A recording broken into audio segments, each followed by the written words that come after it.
இந்தியாவுக்கும் மற்ற டீமுக்கு என்ன தெரியுமா வித்தியாசம்? துபாய் அட்வான்டேஜ் அதுதான் வித்தியாசம் இந்த சாம்பியன்ஸ் ட்ராஃபியில் அப்படின்னு சொல்கிறவங்களுக்கு வேற ஒரு 5 வித்தியாசத்தை நான் சொல்லவா? அந்த 5 வித்தியாசம் வெறும் இந்த சாம்பியன்ஸ் ட்ராஃபிக்கு மட்டும் கிடையாது.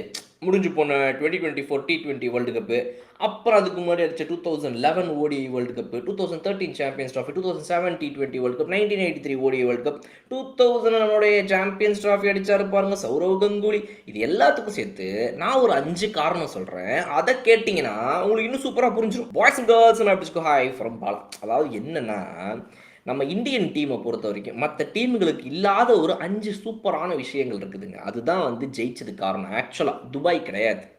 நம்பர் 1 என்ன அப்படின்னா, நம்மளுடைய டொமஸ்டிக் சர்க்கியூட். அது வெறித்தனமாக இருக்குது. எத்தனை நாடுகளில் நம்ம இந்தியா அளவுக்கு நம்பர் ஆஃப் டேலண்ட் பூல் இருக்குது. அதாவது நம்பர் ஆஃப் பிளேயர்ஸ் இருப்பாங்களே. டேலண்ட் பூலுங்கிறது என்ன அப்படின்னா, அந்த நம்பர் ஆஃப் பிளேயர்ஸ், ஒரு பேஸ், எவ்வளவு கிரிக்கெட் விளையாடக்கூடிய வீரர்கள் இந்த நாட்டில் இருக்காங்க அப்படிங்கிறது மற்ற நாடுகளை கம்பேர் பண்ணும்போது இந்த நாட்டோட பாப்புலேஷன் அதிகம். அதே அளவுக்கு இதுக்குள்ளே இருக்கக்கூடிய கிரிக்கெட் விளையாடக்கூடிய இளைஞர்களுடைய நம்பர்களும் அதிகம். ஸோ இந்த வாலிப வயசில் வந்து நாங்கள் கிரிக்கெட் அதிகமாக விளையாட ஆரம்பித்து அப்படியே உள்ளே போகிறனால அதை வந்துட்டு under 13, under 15, under 17, under 19, under 21, 23 அப்படியே போக போக போக உள்ளே வந்து நம்ம டீமில் சேர்கிற அளவுக்கு அந்த வலுவாக இருக்குது எங்களுடைய டொமஸ்டிக் சர்க்கியூட். அந்த வலுவான டொமஸ்டிக் சர்க்கியூட்டு எங்களை இவ்வளவு பெருசாக ஒரு பிளேயர் போனால் அதுக்கப்புறம் இன்னொருத்தர் போனால் இன்னொருத்தர் டிகேட்ஸாக வரிசையாக இந்த டீமில் பிளேயர்ஸ் வந்துட்டு நம்பர் 1 இந்த டீமை ரேங்கிங்கில் வச்சுக்கிட்டே இருக்கிறது காரணம் என்ன? இதுதான் காரணம். இது ஒரு முக்கியமான காரணம். இன்னும் 4 காரணம் இருக்குல்ல. துபாய் 1 கிடையாது, 2 இப்போ நான் சொல்லிட்டேன். ஸோ நம்ம லிஸ்ட்டில் நம்ம பார்க்க போகிற 2வது காரணம் என்ன அப்படின்னா, டொமஸ்டிக் சர்க்கியூட்டை தாண்டி பிளேயர்ஸ்க்கு இருக்கக்கூடிய ஹங்கர். அந்த பிளேயர்ஸ் ஹங்கர் என்ன பண்ணுது அப்படின்னா, இன்னும் நிறைய நாள் விளாடணும், 3 ஃபார்மெட்டும் விளாடணும், இன்னொரு ஃபார்மெட் கொண்டு வரியா, 4 ஃபார்மெட்டையும் நான் விளாடுவேன் அப்படின்னு அந்த வீரர்களுக்கு இருக்கிற அந்த வெறி, நான் விளாடணும், இந்த நாட்டை ரெப்ரசன்ட் பண்ணணுன்றது. இப்போ நீங்கள் மற்ற நாடுகளுக்கெல்லாம் பாருங்கள், ஒரு 34, 35 போதும், 36 போதும் இப்படின்னு நிறுத்திடுறாங்க. அந்த ஏஜை தாண்டி போகக்கூடிய நம்பர்ஸ், 36 தாண்டி விளையாடக்கூடிய வீரர்கள், 35 தாண்டி விளையாடக்கூடிய வீரர்கள் எத்தனை பேர் இருக்கிறாங்க இந்த நாட்டில் அப்படின்னு பார்த்தீங்கன்னா, மற்ற நாடுகளை விட இங்கே அதிகம். இங்கே 34, 35 இப்போ தாண்டா பீக்குக்கு வராரு, வாடா வாடா வாடா அப்படின்னு சொல்லக்கூடிய அந்த டாப் ஒரு 3-4 பிளேயர் இருப்பாங்க அந்த நாட்டுக்கு. அது வந்து எப்போவுமே அந்த நம்பர்ஸ் மேலே தான் இன்னும் ஜாஸ்தி ஆகுது. ஸோ இந்த பிளேயர்ஸோட ஹங்கருங்கிறது வந்து, இது வந்து வெறும் அந்த நம்பர்ஸ் ஏஜை வச்சு மட்டும் நான் சொல்லலை. நீங்கள் ஒரு 28, 29 வயசில் வரும்போதே வந்த உடனே அந்த ஒரு ஃபயர் இருக்குல்ல, அந்த ஃபயர் அப்படியே அப்படி போயிடுது உங்கள் நாட்டிலலாம். எங்கள் நாட்டில் அந்த ஃபயர் போக மாட்டேங்குது. எங்கள் நாட்டில் அந்த ஃபயர் வந்து இருந்துக்கிட்டே இருக்குது, கொழுந்து விட்டு எரியுது. போக போக இன்னும் இவன் இந்த அடி அடிக்கிறான், நான் அடிக்கிறேன்டா டேன்னு சொல்லி எங்களுக்குள்ளேயே நாங்கள் போட்டி போட்டு ஒவ்வொரு வீரர்களும் உன்னோட பெஸ்ட்டாக நான் பண்ணுறேன்னு சொல்லி அப்படியே வெறித்தனமாக இதுன்னு ஏறிக்கிட்டே போகுது. பட் இதுலேயே ஒரு பேக் ஃபயர் விஷயமும் இருக்குது, நான் ஒத்துக்கிறேன். இந்த வீரர்களுக்குள்ளேயே இருக்கக்கூடிய போட்டியினால் வந்து இது ஒரு டீம்ஸ் பர்ஃபார்மன்ஸாக மாறாமல் போகிறதுக்கான வாய்ப்பு கூட இதில் இருக்குது. ப்ளஸ் அண்ட் மைனஸ் எல்லாத்துலையும் இருக்கும் இல்லையா? பட் இந்த ப்ளஸ் இருக்குதுன்னு நான் சொல்ல வரேன், ரைட்டுங்களா? ஸோ துபாயை தாண்டி 2 பார்த்துட்டோம். நம்ம 3வது அட்வான்டேஜ் என்ன அப்படின்னா, கேப்டன்சி மெட்டீரியல். இது எங்ககிட்ட எப்போவுமே இருக்குது. கபில் தேவ் காலத்துலேருந்து, அதுக்கும் முன்னாடி போயிடுவோம், அப்போலேருந்து எங்ககிட்ட எப்போவுமே இந்த கேப்டன்சி மெட்டீரியலுக்கு பஞ்சமே இல்லாமல் தான் நாங்கள் போயிருக்கோம். நடுவில் ஒரே ஒரு டைமில் மட்டும்தான் சச்சின் மேலே இருக்கக்கூடிய ஒரு மோகத்தினால சச்சினை கேப்டனாக போட்டுடலாம் அப்படின்னு போய் அது கொஞ்சம் ரைட்டாக எங்களுக்கு பேக் ஃபயர் ஆச்சு. மற்றபடி எப்போவுமே எங்களுக்கு கேப்டன்சி மெட்டீரியல் பேக் ஃபயரே ஆகாது. எங்களை பொறுத்த வரைக்கும் மினிமம் கேரண்டியில் நாங்கள் அட்லீஸ்ட் ஒரு 50% விக்டரியை வச்சுக்கிட்டே தான் இருப்போம் எங்ககிட்டங்கிறது வந்து. கங்குலியாக இருக்கட்டும், டிராவிடாக இருக்கட்டும். டிராவிட் வந்து ஓடிஐ வேர்ல்டு கப் 2007 வெளியே போனார் இல்லையா? அப்போ கூட அவர் வந்துட்டு அந்த ஓடிஐ வேர்ல்டு கப்பை தாண்டி அடித்த உண்மையான சாதனைகள் வந்துட்டு இருக்குது அவர்கிட்ட, இல்லாமலாம் கிடையாது. ஸோ ரொம்ப மோசமான ஒரு கேப்டன்சி தான். இந்த கேப்டனே இல்லாமல் தவிக்குதேட அந்த நாடு அப்படின்னு உங்கள் நாடுகளுக்குலாம் ஒரு பிரச்சனை இருக்குது. ஒரு நியூசிலாண்டுக்கு நீங்கள் எடுத்துக்கோங்க, இன்றைக்கி அவங்களுக்கு வந்து ஒரு நல்ல கேப்டன்சி மெட்டீரியல் கேன் வில்லியம்ஸுக்கு அப்புறம் தேடுறாங்க, தடவுறாங்க லிட்டரலாக. டாம் லேத்தமை போடலாமா? வேலைக்கு ஆகலை. இங்கே வா, மிச்சல் சர்மா தான் நீ கேப்டன்சி பண்ணுறியா? வா எங்கே போகிறீங்கப்பா அப்படின்னு சட்டையை பிடிச்சி இழுத்து கேப்டன்சி நீ தான் பண்ணுற அப்படின்னு விட வேண்டியது இருக்குது. சவுத் ஆஃப்ரிக்காவுக்கு எடுத்துக்கோங்க, அவங்களும் தேடுறாங்க. கிரேம் ஸ்மித்துக்கு அப்புறம் ஒரு மிகப்பெரிய கேப்டன்சியை ஏபி டிவிலியர்ஸ் கிட்ட கொடுத்து பார்க்குறாங்க, இவர்கிட்ட கொடுக்குறாங்க, அவர்கிட்ட கொடுக்குறாங்க, என்னென்னமோ பண்ணுறாங்க. கிரேம் ஸ்மித் கேப்டன்சி இன்னும் அவங்ககிட்ட வரல. அடுத்து வேற ஒரு கேப்டன் ட்ரை பண்ணலாம் அப்படின்னு சொல்லிட்டு என்ன பண்ணுறாங்க, அவங்க இப்பதான் பேட் கமின்ஸ் வந்து செட்டில் ஆயிருக்கிறாங்க. நடுவில் டிம் பெயின் கிட்ட போச்சு, அது ஒரு பெயின்ல சுத்திக்கிட்டு இருந்துச்சு. ஸோ இந்த மாதிரி இந்த பிரச்சனை நிறைய எல்லா நாடுகளையும் நீங்க எடுத்து பாருங்களேன். உங்க டாப் கண்ட்ரி ஸ்ரீலங்காவை எடுத்துக்கோங்க. ஒரு சங்கக்காராக்கு அப்புறம் ஒரு கேப்டன்சிக்கு அவங்க திண்டாடுற பிரச்சனைகள் இருக்கே, அதை பார்க்க முடியல நம்மளால. ஆஞ்சலோ மேத்யூஸ் ஒரு டைம்ல கண்டினியூஸா இருக்க பார்த்தாரு. அதுக்கப்புறம் ஒரு கேப்டன்சி மாறுறாங்க. பட் சங்கக்காரா அளவுக்கு ஒரு கேப்டன்சி திரும்ப கிடைச்சதா அப்படின்னா இன்னும் கிடைக்கல. அதான் உண்மை. ஸோ இந்த பிரச்சனை நிறைய நாடுகளுக்கு இருக்குது. ஆனால் இந்தியாவுக்கு அந்த கேப்டன்சி பிரச்சனை இல்லை. எங்ககிட்ட ஒரு கேப்டன்சி மெட்டீரியல் உருவாக்கிட்டே இருக்கிறாங்க. அதுக்கு ஐபிஎல் இப்போ ஒரு சூப்பரான உதவி வேறு பண்ணுது. 10 கேப்டன் எங்கள் டீமில் விளையாடிட்டு இருக்காங்க. 10 பேரும் 10 கேப்டன். உங்கள் ஊர்லேயும் ஃப்ரான்ச்சைசி நீங்கள் ஆரம்பிச்சிட்டிங்க வருது. பட் நாங்கள் முன்னாடியே ஆரம்பிச்சிட்டனால சொல்கிறேன் அதை நான். ரைட்டா? மூணாவது. நாலாவது விஷயம் என்ன அப்படின்னா பிசிசிஐயோடைய சப்போர்ட்.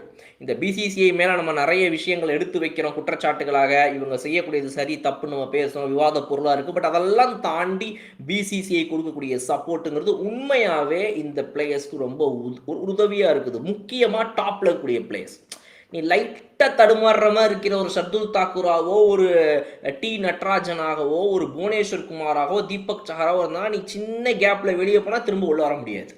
காம்படிஷன் ஹெவி தான். ஆனால் நீ ஒரு ரவிச்சந்திரன் அஸ்வினா இருந்தால் ஐயோ அவர் சொல்ல முடியாதே, அவருக்கு வச்சா இல்லை இவனுங்க ஆப்பு, நமக்கே பேக் ஃபயர் ஆகிற மாதிரி கண்டென்ட். ரைட்டு, பாலா லைட்டாக கொஞ்சம் மாற்றி போடு. ஓகே, இப்போ நீங்கள் ஒரு ரவீந்திர ஜடேஜான்னு வச்சுக்கோங்க. உங்ககிட்ட சில மைனஸ்கள்லாம் இருக்குது. ஆமாம், இப்போ உங்களால் வந்து டெத் ஓவர்ஸில் யாருக்கரா அடிச்சாங்கன்னா உங்களால் கிண்டி விட்டு தூக்க முடியல. நீங்கள் வந்து கொஞ்சம் லூஸ் டெலிவரி போட்டால் நான் விச்சு வாங்கிடுவேண்டான்ற மாதிரி ஜடேஜா தான். பட் ஆனால் உங்ககிட்ட ஃபீல்டிங் இருக்குது, உங்ககிட்ட ஃபீல்டிங் இருக்கு, உங்ககிட்ட ஒரு நறுக்குன்னு 2 நிமிஷத்தில் ஒரு ஓவரை முடிக்கிற எபிலிட்டி இருக்குது. பேட்ஸ்மேனை திங்க் பண்ண வைக்க முடியாமல் அது போதும், நான் இதை யூஸ் பண்ணிக்கிறேன் அப்படின்னு இந்த மாதிரி பேஸ்க்கு சில மைனஸ்கள் இருந்தாலும் பேக்கிங் இருக்கும். இப்போ விராட் கோலி எடுத்துக்கோங்க. இன்னைக்கு அவரை நம்ம எல்லாம் சாம்பியன்ஸ் ட்ராஃபில விராட் கோலி விராட் கோலி விராட் கோலின்றோம். ஆனால் இதே விராட் கோலி ஒரு லீன் பேட்சில் கடந்த ஒரு 3 வருஷமா 4 வருஷம் வந்துருக்கு. 2022லேருந்து நீங்கள் அவருடைய ஆவரேஜ் எடுத்து பார்த்தீங்க அப்படின்னா 20s இருக்குது. பட் ஆனால் அவரை பேக் பண்ணுது இந்த பிசிஏ. இதுவும் அகெயின் நான் ஏற்கனவே சொன்ன மாதிரி தான், இந்த வீரர்களுக்கு உள்ள இருக்கக்கூடிய போட்டிங்கிறது வந்து எப்படி ஒரு பெரிய மைனஸ் ப்ளஸ் கலந்ததோ அதே மாதிரி தான். இப்போ நீங்கள் விராட் கோலி வந்து நீங்கள் அவருக்கு விளையாட சரியா அப்படின்னா அப்போ நீங்கள் அவரை தூக்க வேண்டியதானே. எதுக்கு அவருக்கு மட்டும் பேக்கிங், மற்றவங்களாம் இல்லாத பேக்கிங் அவருக்கு மட்டும் ஏன் அந்த இடத்துக்கு இன்னொரு வீரர் வருவார்ல அப்படின்னு சொல்லக்கூடிய ஒரு மைனஸ் இருக்குது அங்கே. ஆனால் அது அடுத்த பிளேயர்களுக்கு மைனஸ். பட் நீங்கள் விராட் கோலிக்கு அது ப்ளஸ்ஸு. டீமாக நீங்கள் பார்க்கும்போது ப்ளஸ் ஆகும், அது இருக்குது. சம்டைம்ஸ் நீங்கள் உங்களுடைய ஸ்டார் பிளேயர் லீன் பேட்சில் போனாலும் அவரை நீங்கள் பேக் பண்ணி தான் ஆகணும். அன்றைக்கி அந்த மாதிரி பேக் பண்ணனால தான் ரோஹித் சர்மா இன்றைக்கி உருவாகிருக்கிறார். அந்த மாதிரி பேக் பண்ணப்பட்டனால தான் இன்றைக்கி நம்ம டீமில் ஃபாஸ்ட் பவுலர்ஸ் இவ்வளோ பேர் இருக்கிறாங்க. ஷமிலேருந்து ஒரு சிராஜ் வரைக்கும் இன்றைக்கி வந்தவங்க எல்லாருமே வந்து அந்தந்த டைமில் ஓரளவுக்கு ஒரு லீன் பேட்சில் இருந்தாலும் அவங்கள பேக் பண்ணி வா வா வா பார்த்துக்கலாமான்னு நான் ஒரு பிளேயரை நம்பி இன்வெஸ்ட் பண்ணிட்டேன். நீ சின்ன சின்ன தோல்விகளை சந்திச்சாலும் அதுக்காக நான் அவனை தூக்கி போட்டுற மாட்டேன் அப்படிங்கிறது தான் இந்தியாவோட ஆக்சுவல் ப்ளஸ்ஸு. அந்த ப்ளஸ்ஸு உங்கள் நாடுகளில் இல்லை. நீங்கள் சின்னதாக கிளம்புன்றீங்க. உங்ககிட்ட ரிசோர்ஸே கிடையாது. இருக்கிற ரிசோர்ஸே அந்த 11-15 பிளேயர் தான். அதை தாண்டி உங்களுக்கு அடுத்த ஒரு 4-5 வருஷத்துக்கு யாரும் வரமாட்டாங்க. இருந்தாலும் அதுக்குள்ளே எதையாவது ஒன்று திருப்பி போட்டு வேறு யாரையோ ஒருத்தவங்க கூப்பிட்டு வந்து எதனா ஒரு டார்ச்சர் பண்ணுவீங்க. ரைட்டா? இப்போ என்னன்னா இந்தியாவும் அந்த தப்பை பண்ண ஆரம்பிக்குது. நான் ஒத்துக்கிறேன், அஃப்கோர்ஸ். ஆமாம், இந்தியாவும் அந்த பிரச்சனைகளில் வந்து ஈடுபடுது. இப்போ வந்து ஒரு பிளேயரை கொண்டு வரோம், அவர் விளாடலையா, நீ எல்லாம் விளாட மாட்டேங்கிற, கலீல் அகமது கிளம்பு தம்பி, நீ வா தம்பி நீ போ அப்படின்னு சொல்லி ஒரு பிளேயரை மாற்றிக்கிட்டே இருக்காங்க. அந்த ஃபாஸ்ட் பவுலர்ஸ் ஸ்லாட் முடியவே மாட்டேங்குது. எல்லா ஐபிஎல் டீம்லேருந்து ஒரு 3 பேருக்கு வருஷத்துக்கு வாய்ப்பு கொடுத்துட்டே இருக்கணும்னு நம்ம முடிவு பண்ணிட்டோம். ஸோ நம்மளும் வந்து அந்த விஷயத்தில் மாறிட்டே போகிறோம். பட் இருந்தாலும் இதுதான் நம்மளுடைய ப்ளஸ்ங்கிறது. இந்த விட மூலியமாக நம்ம திரும்பவும் வந்து நமக்கு நம்மளே சொல்லிக்கிட்டு அடுத்த நாடு மாதிரி நம்ம ஆயிடக்கூடாதுன்ற ஒரு வேக்கப் கால் இது. அதனால் வந்து பிசிசிஐயோட சப்போர்ட் ஒரு 4வது ப்ளஸ் பாயிண்ட். லாஸ்ட் ப்ளஸ் பாயிண்ட்டுங்க, இது உங்கள் நாடுகள்லையுமே இருக்குது. பட் ஆனால் எங்கள் அளவுக்கு இல்லை. ஃபேன்ஸோட சப்போர்ட், ஆடியன்ஸ் கொடுக்கக்கூடிய சப்போர்ட்டு ஒரு டீமுக்கு எவ்வளோ இம்பார்ட்டண்ட். எல்லா நாட்டுக்கும் போய் விளாட்றோம் நம்மளும். உங்கள் நாடு எங்கள் நாடு இந்த அவங்க நாடு இவங்க நாடுன்னு எல்லாரும் எல்லா நாட்டுக்கும் போய் விளாட்றோம். ஆனால் ஏன் இந்தியா ஃபேன்ஸ் மட்டும் எந்த நாட்டுக்கு போனாலும் இருக்காங்க. ஆமாம், உங்களுக்கு பாப்புலேஷன் அதிகம், நீங்கள் எல்லா ஊர்லேயும் போய் வேலை செய்கிறீங்க. நீங்களும் பாப்புலேஷனை பெருசாக வச்சு ஊரையும் பெருசாக வச்சு நீங்களும் எல்லா ஊர்லேயும் போய் வேலை பாருங்கள் ப்ரோ, அது எங்கள் பிரச்சனையா? ஸோ அந்த ஒரு பாசிட்டிவ் வந்து மிகப்பெரிய பாசிட்டிவ். இதுதான் அதுக்கு தான் கடைசியாக வச்சுருந்தேன் 5வது அது. ஸோ இந்த பாசிட்டிவ் எந்த ஊருக்கு போனால் நம்மளை சப்போர்ட் பண்ணுறானுங்களே, இவங்களுக்காகவாது நம்ம ஆடணுன்றான்ற அந்த வெறி ஒரு பிளேயர் மைண்டுக்குள்ளே ஏறுது. ஸோ இந்த எல்லாமே இருக்க போக தான் எங்களுடைய பிளேயர்ஸ் ஒரு 10 வருஷம் 15 வருஷம் கரியரில் ஈடுபடுறாங்க. மினிமம் ஒருத்தர் 8-10 வருஷம் விளையாடுறாரு, 12 வருஷம் விளையாடுறாருன்னா அதுக்கு காரணம் இதுதான். இந்த 10 இயர்ஸ் கரியரை உங்கள் டீமில் எத்தனை பிளேயர்ஸ் விளாட்றாங்க? 6 வருஷம் 5 வருஷம் ப்ரோ, மிஞ்சி போனால் 7-8 வருஷம். கன்சிஸ்டன்சியும் ஒன்றும் கிடையாது.